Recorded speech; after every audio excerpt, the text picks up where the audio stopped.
Assalamualaikum warahmatullahi wabarakatuh. Halo semuanya, perkenalkan nama saya Dina Al-Munawaroh dari jurusan Pendidikan Geografi kelas 1B. Di sini saya akan menjelaskan materi terkait penguapan dan alat ukurnya. Akan tetapi, karena materi ini berkaitan dengan siklus hidrologi, jadi kita akan membahas juga terkait siklus hidrologi dan proses terjadinya penguapan. Selamat menyimak. Teman-teman pernah berpikir tidak, kenapa air yang panas bisa mengeluarkan uap? Atau ketika kalian sedang memasak air di panci, lalu air itu mendidih dan langsung mengeluarkan uap yang akan menempel di tutup panci. Setelah itu, uap tersebut akan berubah menjadi titik-titik air.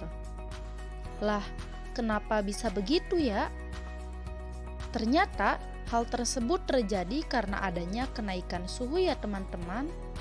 Nah, dalam ilmu sains, peristiwa penguapan itu disebut dengan evaporasi.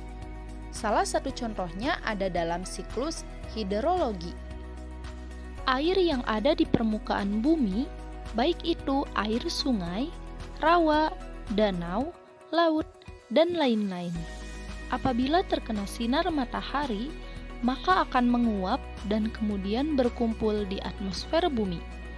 Peristiwa ini disebut sebagai evaporasi. Kemudian, tumbuhan juga mengeluarkan uap air ke udara akibat panas matahari. Proses penguapan yang berasal dari tumbuhan disebut transpirasi. Uap air dari permukaan bumi akan naik ke udara dan membentuk awan. Kumpulan dari uap air tersebut akan mengalami pengembunan dan membentuk titik-titik air. Proses tersebut disebut kondensasi. Lalu, angin akan membawa ke daratan atau ke dataran tinggi. Kemudian, titik-titik air di awan apabila sudah mencapai titik jenuh, maka titik-titik air tersebut akan jatuh ke permukaan bumi yang berbentuk hujan. Proses tersebut disebut presipitasi. Lalu, air tersebut akan mengalir ke dataran rendah dan menciptakan suatu siklus yang berlangsung secara terus-menerus, yang disebut dengan siklus hidrologi.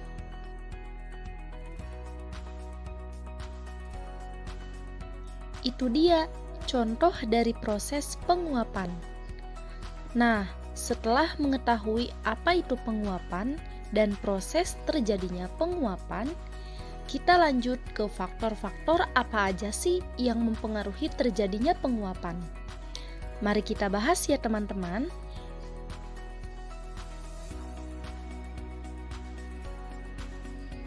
Adapun faktor yang mempengaruhi terjadinya penguapan diantaranya adalah sebagai berikut. Yang pertama yaitu penyinaran matahari. Penyinaran matahari adalah sumber utama panas yang dapat mempengaruhi jumlah penguapan di permukaan bumi.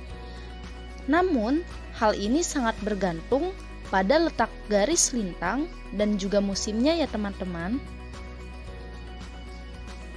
Yang kedua, yaitu temperatur atau suhu.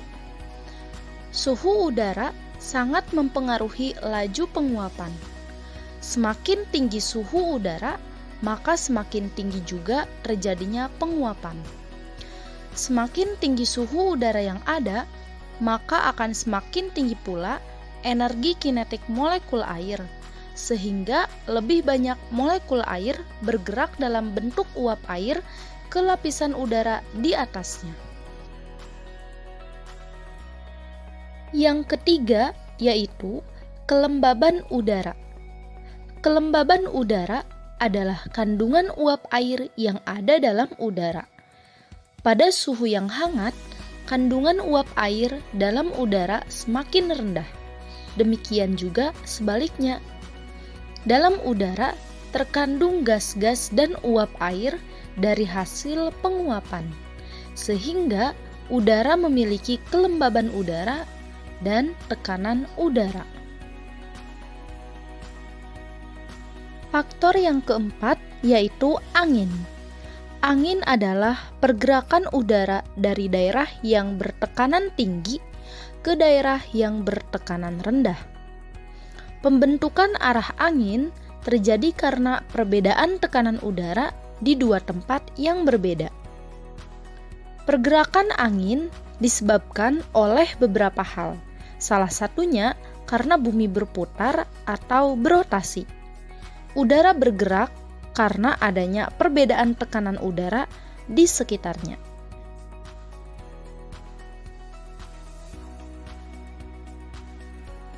Nah, itu dia faktor-faktor penyebab terjadinya penguapan. Selanjutnya, kita akan membahas jenis-jenis penguapan. Jenis-jenis penguapan diantaranya yaitu yang pertama adalah evaporasi. Evaporasi adalah proses di mana air yang ada di laut, rawa, sungai, dan lainnya menguap karena adanya pemanasan dari sinar matahari. Dalam hal ini, air diubah menjadi uap air atau gas ya teman-teman. Nah, proses evaporasi ini terjadi setiap hari, baik itu dari air sungai, danau, rawa, laut, dan lain-lain. Ketika terkena sinar matahari, air di bumi akan menguap lalu berkumpul di atmosfer bumi.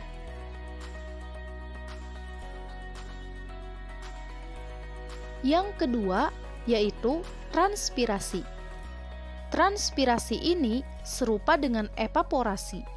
Hanya saja proses penguapan ini terjadi pada jaringan makhluk hidup, seperti tumbuh-tumbuhan ya teman-teman. Yang ketiga yaitu evapotranspirasi. Evapotranspirasi adalah suatu proses penggabungan dari tahap evaporasi dan tahap transpirasi. Sehingga pada tahap ini air yang menguap kemudian akan lebih banyak lagi. Prosesnya berawal dari proses evaporasi yang merupakan pergerakan air ke udara dari berbagai sumber seperti sungai, danau, laut, rawa, dan lain-lain yang dipengaruhi oleh sinar matahari. Lalu dilanjutkan dengan proses transpirasi yang merupakan pergerakan air di dalam tumbuhan yang hilang karena stomata akibat diuapkan oleh daun.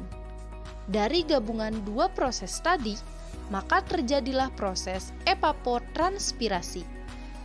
Lalu, air yang diuapkan oleh proses evaporasi dan proses transpirasi tadi akan dilepaskan ke atmosfer bumi.